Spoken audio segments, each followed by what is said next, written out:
desire, ill will, cruelty, and on the other I have renunciation, loving kindness, and compassion. As I abided thus, diligent, ardent, and resolute, a thought of sensual desire arose in me. Even the Bodhisattva, with all the prior life training it had sensual desire.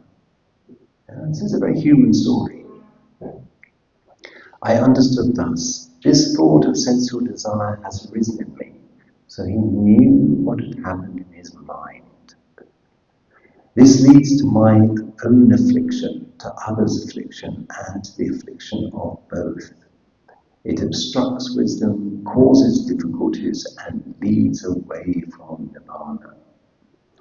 Why? Because sensual desire, either the holding on or the rejecting and pushing away of experience. Why is this a problem? Because it creates dukkha.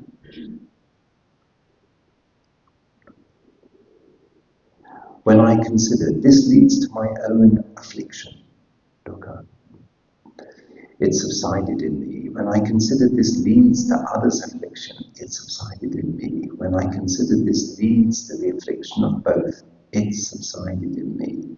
When I consider this obstructs wisdom, causes difficulties, and leads away from nirvana, it subsided in me.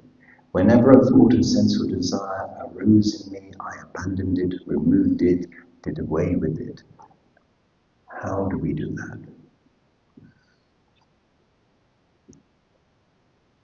Now, I want to give you a tip. We ask lots of questions.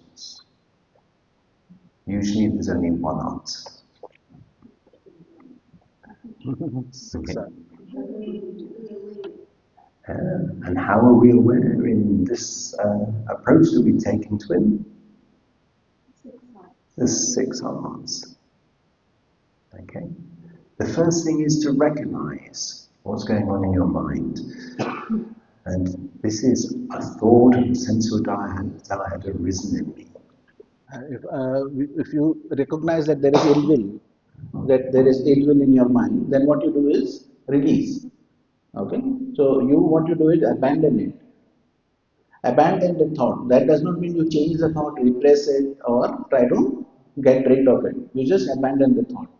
You relax, smile, and you come back to your spiritual friend. So in the same way, when there is ill will, you come back to metta. So whatever was there, you let it go and come back to what you were with. So that is the process is the same process is explained over here, but in a different way. So, as it said here, I understand thus, this thought of sensual desire has arisen in me. So that's the recognizing. And then we need to recognize that we're feeding that. And we're feeding it with our attention. So that's the release. We turn our attention away from the thought and to the consequences of it. Well, not actually the consequences, but the cause. Because when we recognize tension around our brain and our body, what we're recognizing is tanha, craving. The I like it, I don't like it mind. The I want it, I don't want it mind. And we need to release that. And one of the beautiful things about the Buddha's teaching is the recognition that this tanha is associated with tension. Because we're invited to tranquilize the bodily formation as a part of the practice. That's in another sutta, the Satipatthana Sutta, Amen 10. When we relax the bodily formation, we relax craving. And craving and dukkha are bedfellows. You don't get craving without getting dukkha. And you don't get dukkha without getting craving. They're a circular relationship. And we're looking to break that circle. Then we smile and come back to the feeling of loving kindness. Why? Because loving kindness is the antidote to ill will. Okay? And as we described seeing sensual desire, we also do exactly the same to see ill will. and cruelty. And metta, loving kindness, is, if you like, the precursor to karuna, compassion. And part of this practice will migrate through these automatically. So when we come back to loving kindness, we're setting up the conditions for compassion as well. So by this simple process of the 6 R's, coming back to loving kindness, we are looking at the sensual desire, the ill will, and the cruelty, and allowing them to go back into renunciation, loving kindness, and compassion. Because the renunciation is the giving up of tanha. Tanha, craving. And we gave up the craving when we relaxed and we smiled as part of the 6 R process.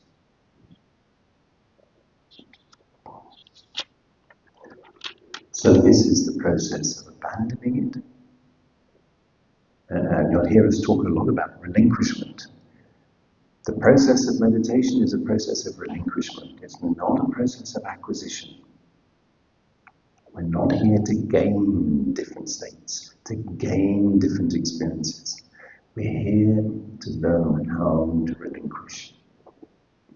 This is the abandoning, the removing. When we abandon it, what it supported is removed and done away with.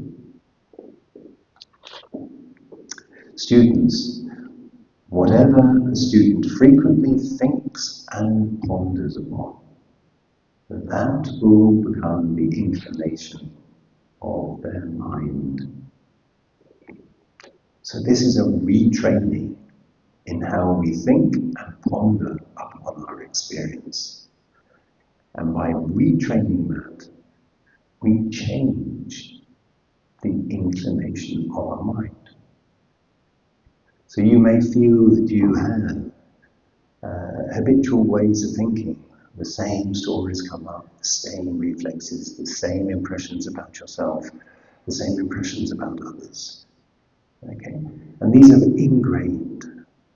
They're so automatic, they're no longer seen as thoughts, they're seen as truths. Well, a thought is not a truth. And as we begin to work in this process, we change the way we think and ponder.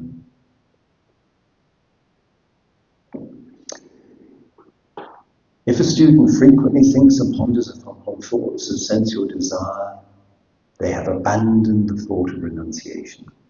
They can't occupy the same space in our mind to cultivate the thought of sensual desire. And then their mind inclines towards thoughts of sensual desire. If they frequently think and ponder upon thoughts of ill will or upon thoughts of cruelty, they have abandoned the thought of non-ill will and non-cruelty to cultivate the thought of cruelty and ill will, and their mind inclines to thoughts of cruelty. I think we've all, in our past, have harboured and nurtured a grudge.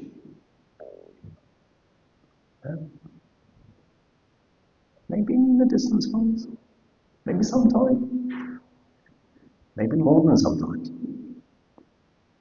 Well, that's what we're thinking and pondering upon. And how does the mind incline? To thoughts of ill will and cruelty.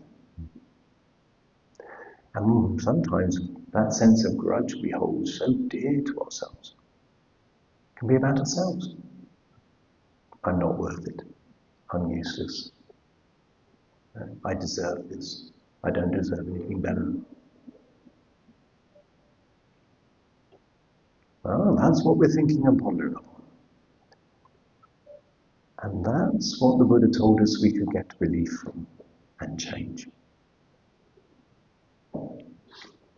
Just as in the last month of the rainy season, in the autumn when the crops thicken, a cowherd would guard their cows by constantly tapping and poking them on this side and that with a stick to check and curb them. Why is that? Because they see that they would be flogged, imprisoned, fined, or blamed if they let them stray into the crops. So, this is the Buddha speaking, I saw in unwholesome states danger, degradation, and defilement, and in wholesome states the blessing of renunciation, the aspect of cleansing. So what have we got here? We've got all these young crops coming up, and we've got a herd of cows. And if we don't pay attention, those cows are going to be in the crops. And what's the farmer going to be doing? So we have to initially, at this stage of the retreat, be constantly checking what the cows are doing. Constantly checking what's going on in your mind. Now, don't be disappointed when you notice. It's the nature of cows to want to eat nice green shoots. Right? It's the nature of our mind to wander, to hold on to sensual desire, right? To feel defended and therefore to feel aggressive about things. Because we don't see clearly. So initially we've got to prod the cows, keep them in line. So for the first few days you're going to feel, oh my God, all I've got to do is keep prodding these cows. I've got no opportunity to sit at the base of the tree and relax. Because if I shut my eyes one moment, they'll be off. Okay? That's okay. That's what you're here to do.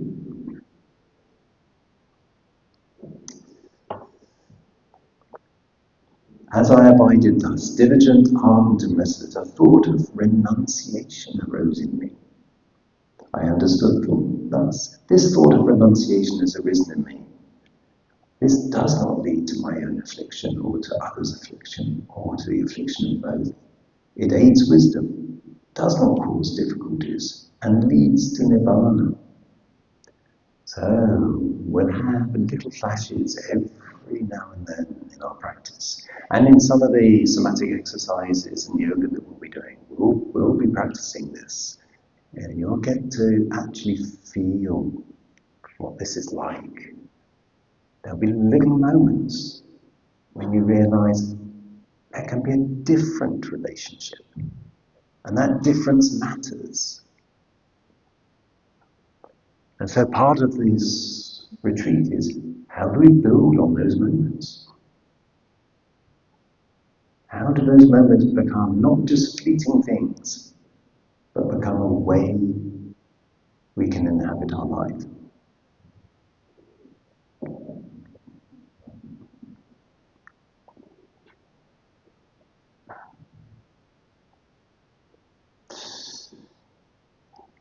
If I think and ponder upon this thought, even for a night, even for a day, even for a night and day, I see nothing to fear from it. So we begin to think, there could be a possibility, we begin to speculate about it and think about it. But thinking about it is not doing it. But with excessive thinking and pondering, I might tire my body. And when the body is tired, the mind becomes strained. And when the mind is strained, it is far from this collectedness that I need to be able to see this. So we've got to look after ourselves. Don't struggle, don't strain to make this happen. And also, don't disappear down the rabbit hole of thinking about your practice rather than doing your practice. Because we're going to, over the next 10 days, we're going to present you with things which are going to potentially be intellectually very satisfying. But intellectual satisfaction is not knowing. It's information. The practice is when you know this and make it part of you. And that is what you'll take away with us when you leave. The intellectual stuff, you'll generally forget. But if you feel it and experience it, you won't.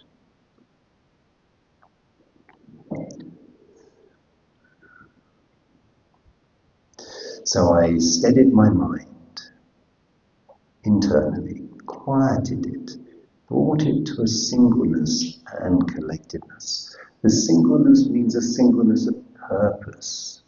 I'm going to apply my attention this way. Why is that? So that my mind should not be strained.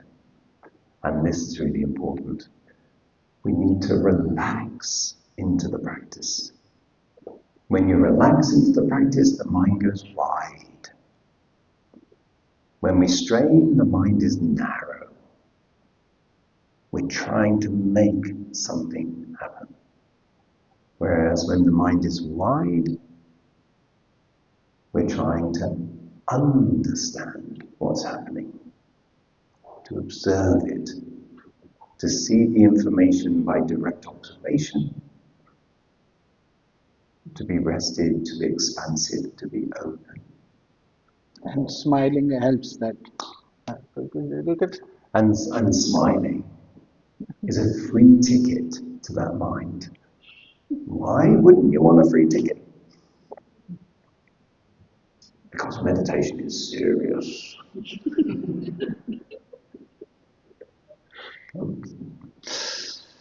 As I abided thus, diligent, ardent, and resolute, a thought of non-ill will arose in me. A thought of non-cruelty arose in me. We see the benefit of a mind of loving kindness, a mind of compassion, in the same way that we saw the benefit of a mind without sensual desire. And so we understand through experience what the Buddha is describing here, that happened in his mind. Students, whatever the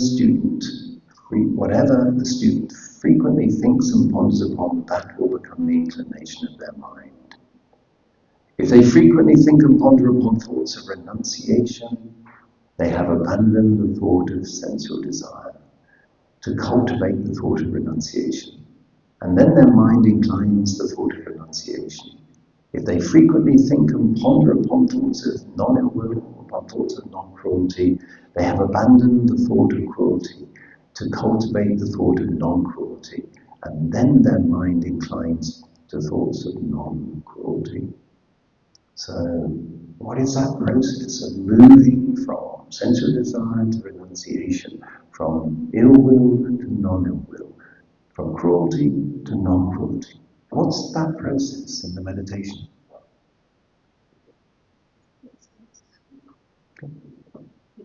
The 6 R's. I told you there's only one answer. Okay. Just as in the last month of the hot season, when all the crops have been brought inside the villages, a cow herd would guard their cows while staying at the root of the tree or out in the open, since they only need to be mindful that the cows are there. So now, instead of stopping the cows getting into the crops, he just has to make sure the cows don't get lost. They can wander off, but as long as they're in sight, that's fine. So as our practice continues, as we become more familiar with the 6 R's, then the process begins to take over. We have to make less direct effort, and our effort can be more in observation of what's going on. So then our learning deepens. Initially we're prodding the cows, and then we get to the point where we're resting in the practice, just observing how the mind is. we create a new habitual pattern. So, as Bhante says, we're changing habitual pattern. We're changing the way the mind thinks and ponders and how it leads. If you can answer the question. Mhm. So, when we are pondering about things which have happened, or that kind of make me question about how I really want to think about them, like there is Okay, a one sense of moment, one moment. I have a sense this is a question that's developing. So,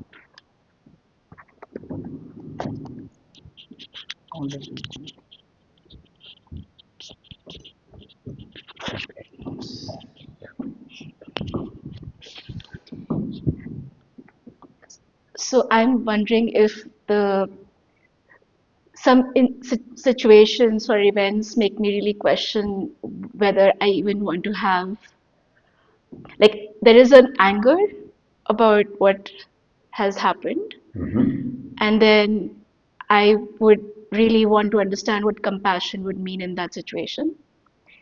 So is that something that is again a process of inquiry that happens, or I can let the compassion arise on its own? Okay, so a situation where anger arises, and then the question is, well, how does compassion work in that process?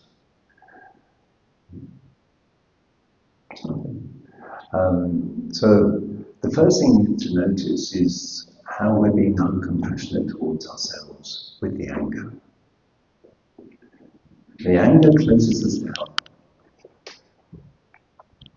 and when it closes us down, just if you keep it, you can, I will ask you. When the anger's there, our heart closes down, our mind becomes narrow. Okay, we can become tense, stressed, with all in the forms of dukkha that are causing us our discomfort. So we can reflect on ourselves about where this is taking us. But then, if we're dealing with someone else's actions, when we begin to see in our practice how we are subject to processes in our own behavior and what the instigating causes of those are, we can also begin to see that others are also subject to the same mechanisms, the same sense of internal distress. Now, when someone's acting towards us in a way that is harming us, it's very difficult in the moment to think that they're in distress. But if we reflect back, we can see that their minds are not full of loving kindness and compassion. And if they're not full of renunciation, loving kindness and compassion, then they're full of ill will, cruelty, and sensory desire. And these are the source of dukkha. And so we can think of it in these terms, in these compassionate terms, that when we're in these states, we are not the agency of our own actions. Dukkha is the agency of our own actions. And so their lack of clear-sightedness, their lack of awareness is causing them to behave in that way. And if we have compassion for that lack of awareness. If I can add, it does not mean that you have to wait for the compassion to arise, but you have to see what is the reality. Is this having ill will or anger in the present helping me or not helping me? So the Buddha said it does not help me. It obstructs wisdom, hinders my progress. So it takes away from Nibbana. So it does not help me. This is not a useful emotion. But the thing is that you have to redirect your mind to compassion. You don't have to wait till your compassion arises. As you were saying that you understand that as you feel these things, they also have the same kind of mind. Okay. So, but what you are seeing over here is six eyes. So when you see the evil happening and this happening, then you let go of that, stop giving energy to it. So that is one release. Relax whatever energy has come. let it go from the body, smile, bring up the positive thing, and come back to this feeling which is there. And in that moment, if you want the feeling of compassion, then put your attention to the compassion. It is not that you wait till the compassion comes, but you redirect your attention to compassion and keep your attention to compassion. Again, your mind will go away. Again, you release, relax, and come back to compassion. And that is how you continue with this process. It's just a small follow-up question. If I want to do something about it,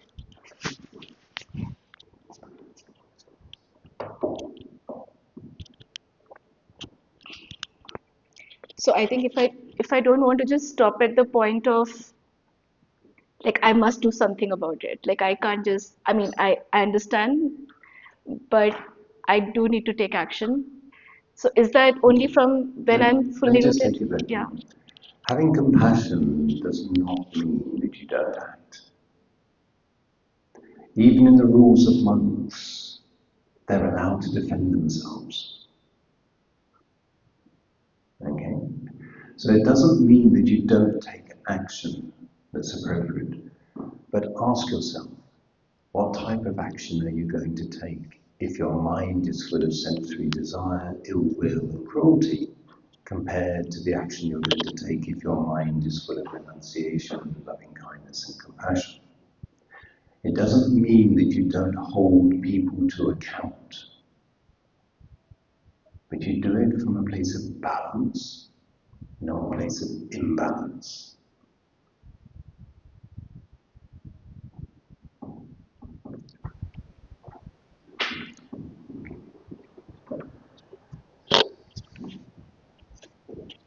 Okay. One second, one more question. One more Sorry, question. just yeah, we are already talking about the anger, the feeling of anger, right? And about being mindful about that. But the root of the anger is a pain. And there are situations where you can't change that situation and you feel that pain and the anger rise. So what to do in that moment? Yeah, like you have to, like today I was practicing and then I understand that I have to put love and kindness into that scene, but um, there are some situations and some pain that you just can't, you are not ready, like you cannot feel the love to that cruelty, right, which is happening. How to be in that situation? What? Okay. Well, we have two things going on here. We have a situation which is creating a lot of pain, and we're feeling a block to coming into balance about that because of the intensity of the feeling. But remember, with the introduction I just said, dukkha, the pain is not the dukkha. The pain, the dukkha, is our relationship to the pain. So if we've got a broken bone, there is pain. Okay? It's a natural consequence of the conditions that have arisen. We cannot change that. It's the truth right now. But we can ask ourselves, what's our relationship to that pain? If we make it me, mine, and my own, our distress just magnifies. If we find a way of not making it about me, mine, and my own, the distress diminishes. The distress is dukkha, not the pain. Pain is unpleasant sensation. We're not in control of unpleasant sensation. The Buddha described this as feeling, Vedana. It can be pleasant, unpleasant, or neither pleasant or unpleasant. And he said, this is not under our control. But what comes after Vedana is tanha, craving. The I like it, I don't like it mind. He said, this is under our control. And if we persist with the I like it, I don't like it mind, then what happens is we build a story about why we like it and don't like it. And with that story comes all of our habitual patterns of behavior, reaction, thoughts around that. And before we know it, we have a whole tornado going. There are things that we cannot change right now. There are things perhaps we can never change. What is our relationship going to be to those if we're going to come into balance? And that is what this retreat is about. And just like to say about the reality the Buddha is talking about. He is talking about in a very simple terms. The Buddha is talking about in the terms of impermanence. So when pain comes, we think it is permanent. It is going to be there, or we want to renew it. When we acknowledge that this may be there currently, but it may go away, emotional pain or physical pain, we kind of think that it will stay forever. One thing is that. Second is that we take whatever happens is personally. Why is this pain coming to me? What did I do to deserve this pain? Why can't it kind of go away? All those things is taking it personally. The other thing is the resistance which is there, the dukkha which is there. So when you understand the reality of this universe which is there, it is universal. I can kind of take the example Earth also. It is also impermanent. There is no Earth. There is Earth, and after maybe 10 billion years, there will not be any Earth. So this Earth itself is impermanent. We can say that if we resist this thing, there was a kind of a small clip which was there. A child is said that oh, the Earth is going to be destroyed in 10 billion years, and it starts crying. Then he says that okay, you don't have to worry about that because it is going to happen in 10 billion years. So that is even that you take it personally. Oh, why is this the Earth which I kind of like so much and it will get over in 10 billion years. So that is a resistance to whatever is there. Then the impersonality. So you see that this pain which is arising is also not yours. The pain arises and you say, I am in pain. You can also say, as yesterday we said that the pain arose and you are able to see the pain, and then it is easier to release that, relax, smile, and come back to the feeling which is there. Because we take all the hurt which was there personally, that's the reason it is very difficult to let go and be in compassion, be in loving kindness. And when you are kind of understanding this whole process, there's a like you said just now that there are certain things which we can change, there are certain things we cannot change. But we need to know the difference. There is also a prayer which is there that give me the understanding to change the thing which is I can change, the things I cannot change, accept and give me the wisdom to know the difference. So this will give you the wisdom to know the difference in the meditation. When you see what is arising and passing away, you will be able to know how this is and have your relationship with that painful situation. Okay? So when we're in states of um, sensory attachment and states of ill will and sense of cruelty, we really need to be tapping the cows.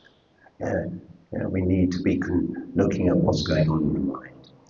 But when we're in states of renunciation and non-ill will and non-cruelty, as it says here, then there was a need for me only to be mindful that these states were there. Okay. Tireless energy was aroused in me. Unremitting mindfulness was established. My body was tranquil and untroubled. My mind collected and unified. Quite secluded from sensual pleasures, secluded from unwholesome states, I entered upon and abided in the first jhana. Now, the jhanas are different stages of understanding in the mind. And we'll be talking more about the jhanas, so we won't go into details here today. Just to say that when we give up these things, when we give up sensual desire, when we give up ill will, when we give up cruelty, what we're doing is we're releasing away from the hindrances. And when the mind releases away from the hindrances, the jhanas naturally appear in the mind. So we don't have to make the effort for that. The effort we need to make is in releasing away from the hindrances. But the hindrances, although they prevent our growth, they're not our enemy. They are our friends. Why? Because they show us where our sensual desire is, where our ill will is, where our cruelty is. And that's the information we need to grow. Because we're being given a map by the Buddha about how to navigate this sensual desire world, this ill will world, this cruelty world. So we need to know when it's there. And the hindrances teach us.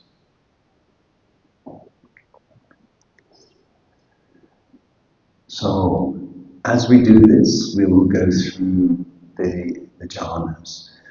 And a consequence of going through the jhanas, we're clear-sightedness, rather than just absorbing into their nature, but seeing this process clearly. It results in, we see that the cycle of behavior, the birth cycle of behavior is destroyed. All these patterns that we had. And so the teaching that the Buddha has given us, the holy life, has been lived. What had to be done was done. And there is no more coming to any state of being. This recreating that we do. This was the third true knowledge attained by me. Okay. So when we go through the jhanas and develop that, there are different knowledges that can come through depending on, if you like, the personality and the direction of the individual. We might see the confirmation of karma, we might see the confirmation of past lives, and then we see the confirmation that all dukkha is gone. So these are the three knowledges that come as the practice comes to its culmination. Okay. So the Bodhisattva would not have seen that at that stage. Yeah? So the description of the Bodhisattva's practice would not have seen these stages. Yeah? This only came after what he was describing this. In this sutta, he's describing the process that he went through, the map. And when these knowledges are there, ignorance is banished, true knowledge arises, darkness is banished, and light arose. As happens in one who abides diligent, ardent, and resolute. So, diligent. Be with your practice, not in a straining way, but in a conscientious way. Okay? Ardent. Put your heart into it. This is the most important thing you can do in the next 10 days. And resolute. Keep going. Even when you think it's all falling apart, it's not. But it can seem like it. As Bhante says, that even if your mind goes away 50 times and you bring it back, still you are having a good meditation. But if you get a distraction and you keep your attention on the distraction, keep with the distraction, that is the only time you are not doing the meditation. If your mind is going back and then you are bringing it back with 6 hours, it goes to the distraction, you release, relax, re-smile, come back. Again it goes to the distraction, you release, relax, re-smile and come back. This is a good meditation. Only time the bad meditation or you are not doing the meditation is when you go on the this thing, distraction, and then you stay on the distraction. That is only time. So, just that is what he is saying. Be resolute. Suppose, students, that in a wooded range there was a great low-lying marsh, near which a large herd of deer lived. Then a man appeared, desiring their ruin, harm, and bondage. and he closed off the safe and good path to be travelled joyfully. And he opened up a false path, and he put out a decoy and set up a dummy so that the large herd of deer might later come upon calamity, disaster, and loss. But another man came desiring these deer for their good, their welfare, and protection. And he reopened the good path that led to their happiness, and he closed off the false path, and he removed the decoy and destroyed the dummy, so that the large herd of deer might later come to growth, increase, and fulfillment. Students, I have given this simile in order to convey a meaning. This is the meaning. The great low-lying marsh is a term for sensual pleasures. The large herd of deer is a term for beings. The man desiring their ruin, harm, and bondage is a term for Mara, the evil one. And Mara is, if you like, a representation here of everything that wants to keep you caught in your sensual desires. Keep you caught in the realm of samsara, this constant rebecoming in this cycle of attachment and aversion. The false path is a term for the wrong eightfold path. That is wrong view, wrong intention, wrong speech, wrong action, wrong livelihood, wrong effort, wrong mindfulness, and wrong concentration. I think it's very helpful to hear in the suttas that mindfulness can be wrong. Okay? Intention is so important. What is the intention behind your mindfulness? Because that determines the outcome. Mindfulness itself is amoral. It is neither good nor bad. We can apply mindfulness to various nefarious acts.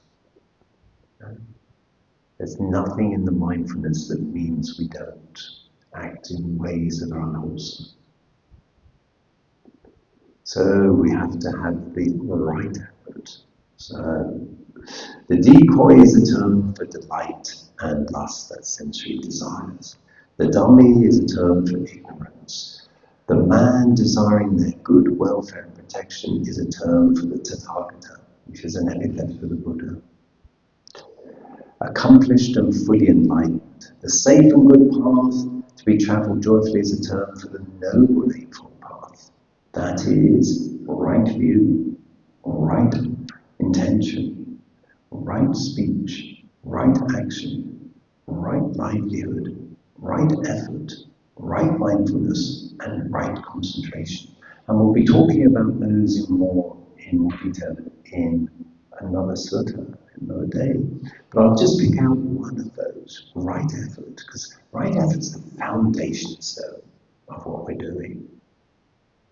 And what in this practice is the expression of right effort?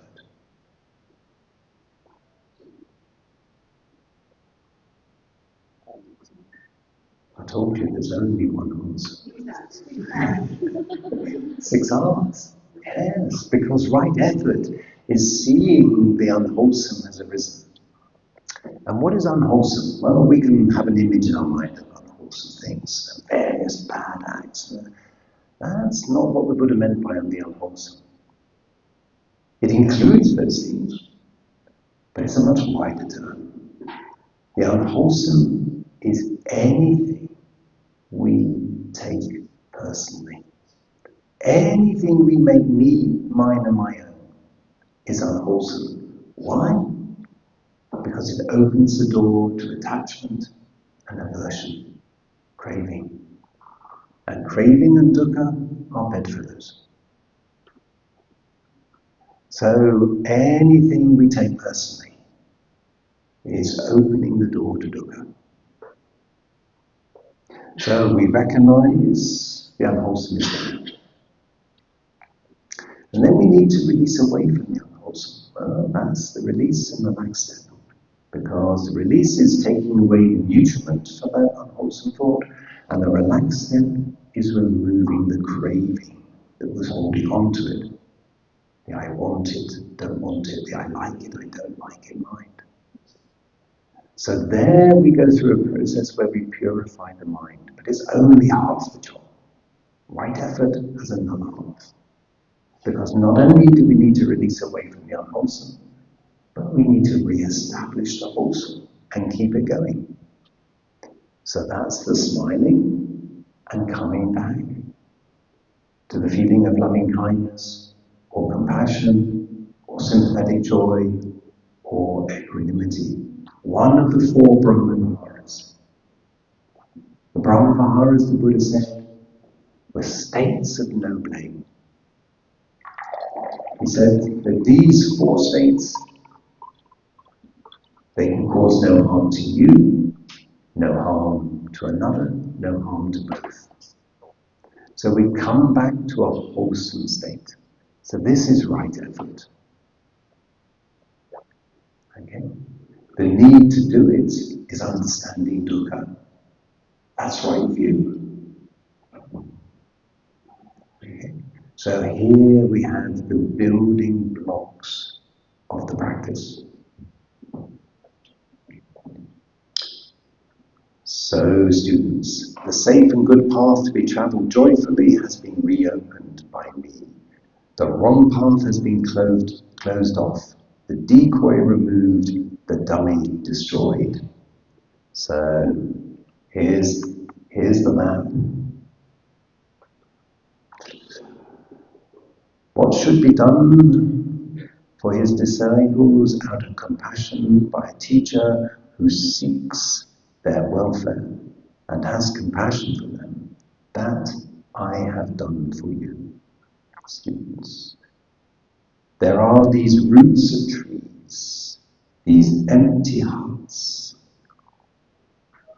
these wonderful retreat centers. Meditate, students. Do not delay, or else you might regret it later. This is our instruction to you. This is what the Blessed One said, and the students were satisfied and delighted in the Blessed One's words. Okay, so that's the end of this sutta.